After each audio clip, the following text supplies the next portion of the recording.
Bonjour à tous, bienvenue dans ce nouveau format qui me permettra de plus rebondir sur l'actualité cinématographique en vous parlant de films qui sont à l'affiche au moment où j'en discute. Et pour ce premier épisode, nous allons parler de Split de M. Night Shyamalan. Alors je vais essayer de ne pas trop spoiler dans un premier temps, je ferai une partie spoiler en deuxième partie, mais ça va être compliqué de ne rien dévoiler du tout sur le film, donc si vous voulez vraiment avoir la surprise totale, je vous conseille d'aller le voir avant de regarder cette vidéo et de revenir après. Pensez à revenir, c'est cool. Le film nous raconte l'histoire de Kevin, un schizophrène avec 23 personnalités qui enlève 3 jeunes filles pour en faire des sacrifices pour sa 24e personnalité dont il est persuadé qu'elle va arriver bientôt. Il est persuadé que ce sera une personnalité particulièrement puissante et particulièrement sombre, et il attend son arrivée avec un mélange d'appréhension et d'envie. On suit aussi Kevin dans les rapports avec sa psy, une spécialiste des schizophrènes qui a une théorie selon laquelle chaque personnalité des schizophrènes pourrait développer ses propres particularités physiques. Par exemple, selon elle, il serait possible qu'une personnalité ait du diabète, mais pas toutes les autres, ou qu'une personnalité soit aveugle tandis qu'une autre voit parfaitement bien. Une des premières qualités du film, c'est le personnage de Kevin et l'interprétation qu'en donne James McAvoy, qui est excellente. Le jeu d'acteur chez Shyamalan, c'est quelque chose qui varie, je trouve, beaucoup d'un film à l'autre. Il est des fois excellent, comme dans Sixième Sens, Incassable ou même Le Village, et des fois, je le trouve assez banal, par exemple dans Signe ou Le Dernier Maître de l'air.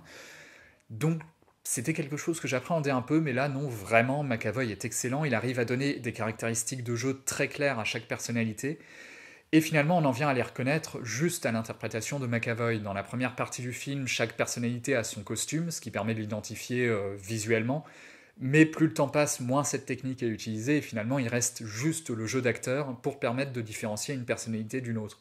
Et je trouve ça assez intelligent parce que c'est encore plus impressionnant quand la personnalité du personnage change du tout au tout, mais que par contre physiquement il reste identique. C'est une certaine sobriété qui fait gagner beaucoup en ambiance au film. Un autre aspect intéressant dans le traitement du personnage de Kevin, c'est que selon les scènes, il est alternativement protagoniste et antagoniste, selon qu'on voit les événements à travers ses yeux à lui ou à travers les yeux de ses victimes. Donc dans les scènes où on voit les rapports avec sa psy, il va plutôt être protagoniste, il va être quelqu'un qu'on a envie d'aider, quelqu'un de malade. Et dans les scènes vues à travers les yeux des 3 jeunes filles, on nous rappelle à quel point il est dangereux et à quel point, même si c'est pas de sa faute, il représente une menace grave. Et moi-même, en tant que spectateur, j'ai eu des sentiments assez ambigus pour lui entre attachement et crainte. À la limite, un petit défaut du film autour du concept des personnalités multiples, c'est plus lié à sa promo qu'au film en lui-même d'ailleurs, c'est que les affiches nous annoncent 23 personnalités, et finalement, on en voit beaucoup moins dans le film. Alors, c'est justifié scénaristiquement et ça manque pas dans le long métrage en lui-même, mais ça fait un peu publicité mensongère. On a un peu l'impression qu'ils ont voulu attirer le spectateur en salle en promettant toujours plus de personnalités. Ouais, il y en a 23, venez voir. Pour finalement n'en montrer qu'une petite poignée. Bon, c'est un détail, mais voilà, je trouve ça un peu bas niveau commercial. Par rapport à Kevin aussi, les autres personnages sont un peu pâles, à part la psy peut-être, qui, par ses théories et par l'attachement qu'elle a vraiment pour le protagoniste, est intéressante. Mais les 3 filles capturées, voilà, je trouve qu'il n'y a rien de passionnant autour d'elles. C'est des personnages beaucoup plus convenus. On a des flashbacks sur une des 3 filles, celle qu'on voit le plus, qui essaie d'approfondir un peu le personnage, et je comprends où ça veut en venir, mais j'ai trouvé ça quand même plutôt dispensable au final, ça n'apportait, je trouve, pas grand-chose à l'intrigue. À la limite, ça ferait même sortir un peu du climat d'angoisse qui est développé en dehors. Au niveau de la réalisation, je trouve que Shyamalan revient à quelque chose de beaucoup plus sobre que dans ses 2 blockbusters, Le Dernier Maître de l'air et After Earth. Je pense que c'est tout simplement lié au fait qu'il avait un budget largement inférieur.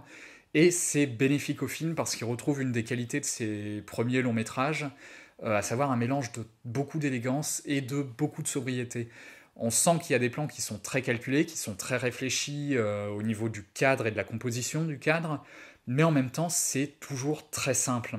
C'est des idées qui souvent sont assez discrètes au sens où elles s'imposent pas de force à l'esprit du spectateur, mais elles vont tout de même le marquer en faisant passer des messages de manière plus ou moins implicite, en aidant à renforcer l'ambiance, et puis tout simplement en donnant des beaux plans, ce qui est déjà une qualité en soi, je trouve. Et comparé à cette réalisation, j'ai trouvé la musique du film assez décevante parce que elle est très banale en fait. Pour la première fois depuis Sixième Sens, Shyamalan ne travaille pas avec James Newton Howard et je trouve qu'on perd au change.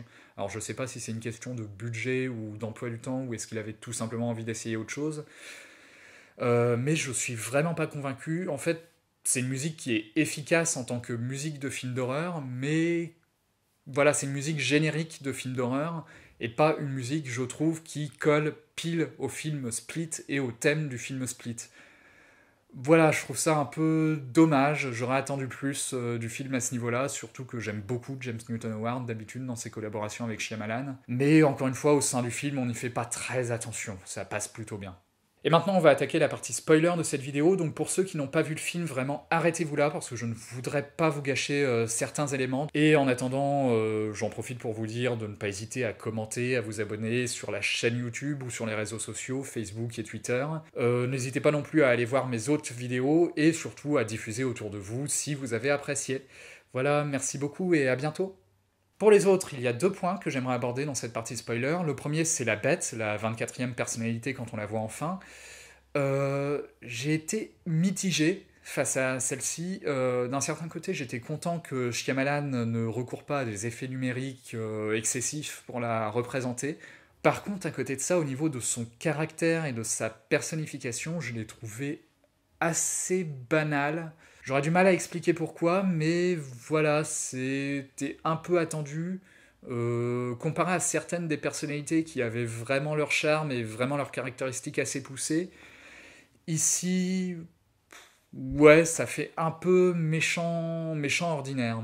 Et ça m'amène vers le deuxième gros spoiler sur ce film, si vous l'avez vu, je pense que vous vous en doutez, c'est la toute dernière scène qui nous dévoile que Split se passait en fait dans le même univers qu'Incassable, et au-delà du côté peut-être un peu fanservice et de l'effet d'annonce, je trouve ça vraiment intéressant parce qu'on a eu un film sur la genèse du super-héros il y a 15 ans avec Incassable, là on a eu un film sur la genèse du super-vilain avec Split, et donc on a pu s'attacher aux deux personnages tout le temps d'un film, et leur confrontation dans un troisième film si elle vient, et j'espère vraiment que ça va venir, ça a l'air plutôt bien parti en tout cas, d'après ce que disent les interviews récentes de Shyamalan, leur confrontation sera d'autant plus intense et d'autant plus intéressante, je pense. Et en plus, je trouve ça assez fort que Shyamalan ait réussi à cacher quelque chose d'aussi gros lors de la promo. On est à une époque où certains films ont tendance à en dévoiler beaucoup trop lors de leur promo et où des infos peuvent fuiter un peu partout sur Internet.